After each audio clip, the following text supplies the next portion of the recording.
4 PM news network में बहुत बहुत स्वागत है अभय द्विवेदी जी आपका। एसआईआर का मुद्दा एक बार फिर गर्म है।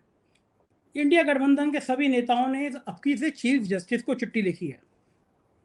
कहा है कि एसआईआर के बहाने लोकतंत्र की हत्या हो रही है। बात भी दम है काफी, भली कोई सुप्रीम कोर्ट ना माने, भली कोई व्यक्ति ना माने, संस्थाएं सारी किस हाल में काम कर रही है हम और आप जानते हैं। लेकिन हकीकत यह है, बंगाल का उदाहरण सामने है कि एसआईआर के नाम पर कितना बड़ा खेल किया गया। ये इंडिया गठबंधन के जो नेता, जिसमें आम आदमी पार्टी भी शामिल है, ये लोग अगर अब एकजुट हो रहे हैं तो इसका क्या मतलब है, इसका क्या कुछ अर्थ है? और फिर अगर इसका अर्थ है तो ये कहां तक जाएगा? क्या जस्टिस सूर्यकांत इंडिया गठबंधन के नेताओं की चिट्ठी को लेंगे गंभीरता से, कुछ कार्रवाई करेंगे, या ये चिट्ठी भी जैसे चुनाव आयोग को पत्र लिखे जाते हैं ठंडे बस्ते में जाती है, ऐसी चली जाएगी? मेरे ख्याल से वो उस चिट्ठी के ऊपर कोई कार्रवाई नहीं करेंगे। चिट्ठी का कोई जवाब नहीं आएगा। और ऐसा नहीं है कि उस विपक्ष के नेताओं की चिट्ठी को एक पब्लिक इंटरेस्ट याचिका की तरह मान लें और उसके जरिए सुप्रीम कोर्ट में एसआईआर के खिलाफ सुनवाई कर दें। उनके पास एक पक्का तर्क है कि सुप्रीम कोर्ट अपना एसआईआर के ऊपर फैसला दे चुका है। लेकिन ये भी एक हकीकत है कि सुप्रीम कोर्ट ने जो फैसला दिया है वो दरअसल बिहार में जब एसआईआर की प्रक्रिया चल रही थी तो उससे संबंधित जो मुद्दे थे उन पे फैसला दिया है। वो फैसला भी अपर्याप्त और संतोषजनक है। उसको भी किसी न किसी तरीके से चुनौती दी जानी चाहिए। जो बंगाल की एसआईआर से संबंधित मुद्दे थे वो अभी कोर्ट में लटके हुए हैं। जहां तक मेरी जानकारी है उन मुद्दों के ऊपर अभी अदालत का फैसला नहीं है। तो अदालत को अभी भी एसआईआर संबंधित जो बंगाल पे विपक्ष की जो आपत्तियां थी, एसआईआर की जो आलोचना थी, उस आलोचना के ऊपर अभी कोर्ट को विचार करना है। और मुझे तो लगता है कि बिहार में एसआईआर को लेकर जो आलोचनाएं थी उससे भी ज्यादा गंभीर, संगीन, घोर आपत्तिजनक आलोचनाएं, घोर आपत्तिजनक बातें जो हैं वो बंगाल के बारे में हैं, जो हम सब लोगों ने उनको देखा है। क्योंकि बंगाल में एक वो एक विसंगति वाला मामला अचानक चुनाव आयोग ने पैदा कर दिया। विसंगति वाला मामला पैदा कर दिया जो कि बिल्कुल अजीबोगरीब था। उसके बाद में 27 लाख से ज्यादा वोट जो हैं वो हवा में लटक गए। ना तो उनको अवैध घोषित किया गया, ना उनको वैध घोषित किया गया। उनको वोट डालने से वंचित कर दिया गया और बिना उनके वोट डाले ही बंगाल में चुनाव भी हो गए और सरकार भी बन गई। तो और सुप्रीम कोर्ट इसी तरीके से जो बिहार का भी फैसला आया, बिहार का फैसला तब आया जबकि बिहार की सरकार बने हुए एक लंबा अरसा गुजर गया। तो ये तो अपने आप में, इसको अंग्रेजी में कहते हैं फेट एकम्पली, यानी पहले से लगभग तय था कि फैसला क्या आने वाला है।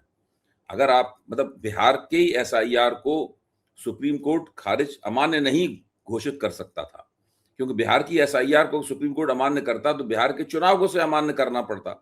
क्योंकि बिहार के चुनाव को अमान्य नहीं किया जा सकता है व्यवहारिक रूप से अभी, इसलिए बिहार की जो एसआईआर है उसको मान्य उन्हें करना ही पड़ा। तो ये जो अदालत, चुनाव आयोग, केंद्र सरकार और भारतीय जनता पार्टी, ये चार इसका जो एक चतुर्भुज है, ये चार जो ये चतुर्भुज है, इस चतुर्भुज में एक पांचवा कोण भी होना चाहिए विपक्ष का एक कोण भी होना चाहिए, तभी तो लोकतंत्र पूरा होगा। ऐसा थोड़ी ना है कि सुप्रीम कोर्ट सरकार से सहमत हो जाए, सरकार भाजपा की है तो उससे सहमत होती है, और इन तीनों से और चुनाव आयोग भी सहमति में शामिल हो जाए। विपक्ष अलग खड़ा हुआ है। विपक्ष को इस सहमति में कैसे शामिल किया जाएगा, ये एक बड़ा सवाल है और इस सवाल के ऊपर हम सब लोगों को विचार करना चाहिए। और चूंकि विपक्ष के पास अब शिकायत करने के लिए मंच नहीं रह गया है, चुनाव आयोग उसकी बात सुनता नहीं है। सुप्रीम कोर्ट बिहार के मामले में उसकी तमाम आपत्तियों को एक तरह से खारिज कर चुका है। और चूंकि बंगाल में भी चुनाव हो चुका है, इसलिए बंगाल में भी अब ये फेट एकम्पली बन गया है। वहां भी जो आपत्तियां हैं एसआईआर के ऊपर, उनको भी अब खारिज कर दिया जाएगा जब भी उसका फैसला आएगा। तो ऐसे में विपक्ष के पास एक ही तरीका रह जाता है कि वो इस मसले को लेकर जनता के बीच जाए, उतरे और आंदोलन करे। इसकी भी अपनी सीमाएं हैं, ऐसा नहीं है कि इसकी कोई सीमाएं नहीं है। लेकिन चूंकि एसआईआर एक लगातार चलने वाली प्रक्रिया है, ये बंगाल के बाद बंद नहीं हो गई है, अब ये पंजाब में हो रही है, ये दिल्ली में हो रही है एसआईआर, और उत्तर प्रदेश में हो चुकी है एसआईआर, उत्तर प्रदेश में भी चुनाव होगा तो हो चुकी एसआईआर के तहत होगा। उत्तर प्रदेश की एसआईआर भी बड़ी प्रपंची किस्म की थी। वहां का जो स्थानीय उत्तर प्रदेश सरकार द्वारा बनाया गया जो आयोग था, उसके आंकड़े कुछ और कहते थे, ज्ञानेश कुमार जी के आंकड़े कुछ और कहते थे, और उन आंकड़ों के बीच में जो विषमता थी, जो ऊंच नीच था आंकड़ों के बीच में, वो तो आश्चर्यजनक था। हम लोगों ने बहुत उसके ऊपर बातचीत की।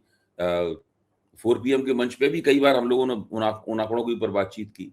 तो एसआईआर के सवाल को ठंडे बस्ते में नहीं डाला जाना चाहिए।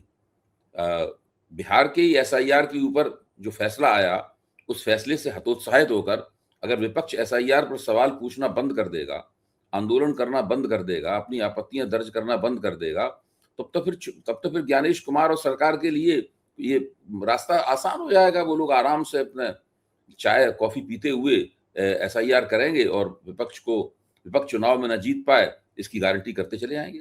अभय जी, लेकिन एक चीज बड़ी मजे की है, ज्ञानेश कुमार को भी लग रहा होगा कि ये विपक्ष के लोग कितने चलाते रहे, कितनी गाली देते रहे, कोई फर्क तो नहीं। राजीव कुमार उनकी निगाह के सामने होंगे, रिटायर हो गए। राजीव कुमार ने इस परंपरा की शुरुआत की थी। चारण वंदना, चमचेगिरी जो होती है वो उन्होंने करी थी, और उसका पीक तक यहां तक आ गया कि वो HDFC बैंक के कार्यवाहक चेयरमैन बन गए। सोचिए आप, ऐसी रेवड़ी बांटी जाती हैं। कोई सुप्रीम कोर्ट का जज है, उससे पहले यौन शोषण की शिकायत कराओ, बाद में राज्यसभा का सदस्य बना दो उसको।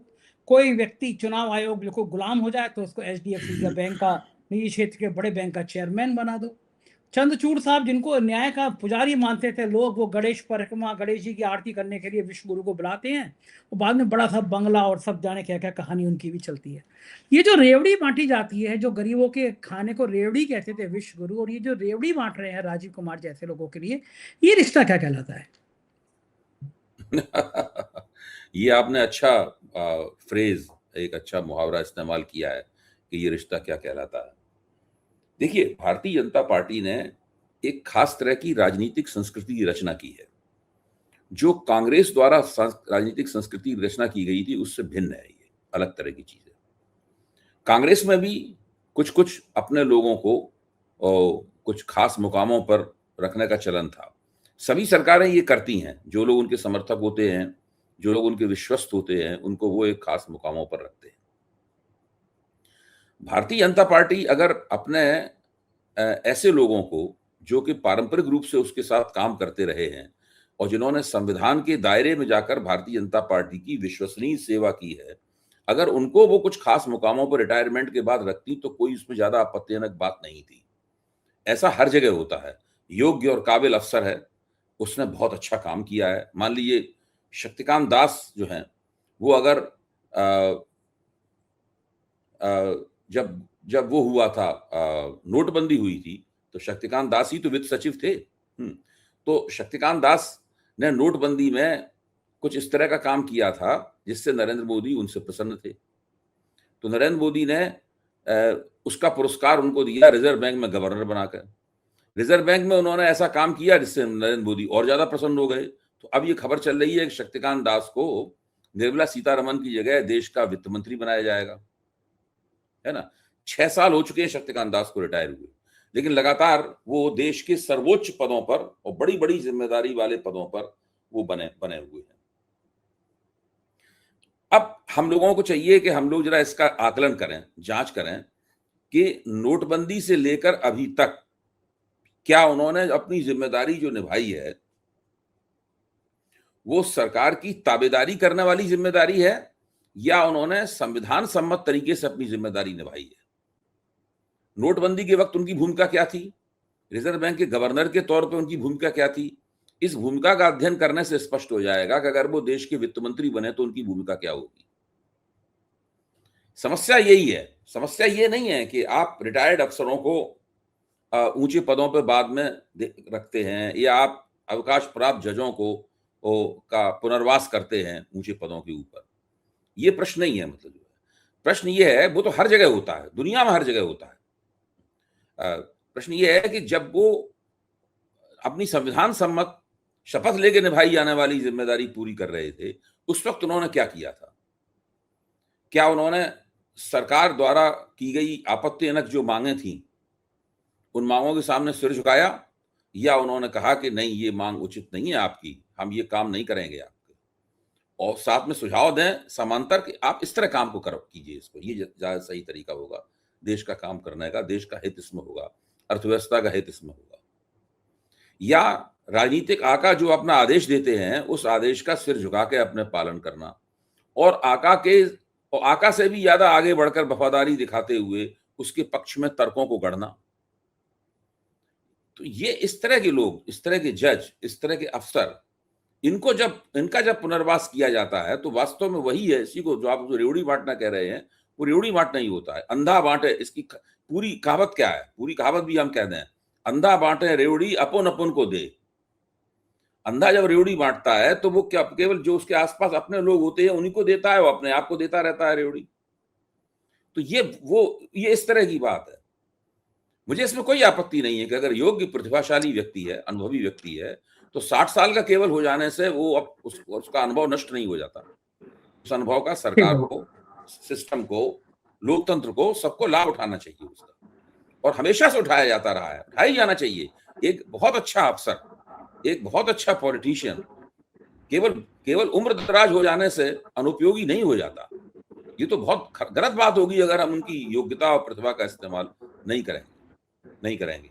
लेकिन देखना ये पड़ेगा कि जिसको आप रिटायरमेंट के बाद में बड़े-बड़े मुकामों पर तैनात कर रहे हैं, उसने दरअसल जब वो वास्तव में जब उसकी सेवा वर्ष उनके बाकी थे और वो देश की बाकायदा तनख्वाह लेके सेवा कर रहा था, उस वक्त उसने क्या किया है? तो राजीव कुमार ने क्या किया, चंद्रचूड़ जी ने क्या किया, शक्तिकांत दास ने क्या किया, ये तो रिकॉर्ड में दर्ज है। इन लोगों ने क्या किया? क्योंकि रिजर्व बैंक में रघुराम राजन और उर्जित पटेल जैसे जो सिद्धहस्त अर्थशास्त्री थे, वो सरकार द्वारा दिए गए आदेशों के मुताबिक मौद्रिक नीति चलाने के लिए तैयार नहीं थे। इसलिए सरकार को एक ऐसे व्यक्ति की जरूरत थी जिसका अर्थव्यवस्था में, अर्थशास्त्र में कोई महारत हो या ना हो, लेकिन वो सरकार के आदेशों का पालन करता रहे। वो उन्होंने किया, क्योंकि लोगों को पता था, नरेंद्र मोदी को पता था कि यही आदमी है। जब मैंने कहा था नोटबंदी करो तो ये नोटबंदी करने में जुट गया था। नोटबंदी इसका नाम आज तक भाजपा भी नहीं लेती। मतलब मेरा कहना यह है कि मैं इस परिप्रेक्ष्य में इन बातों को समझता हूं।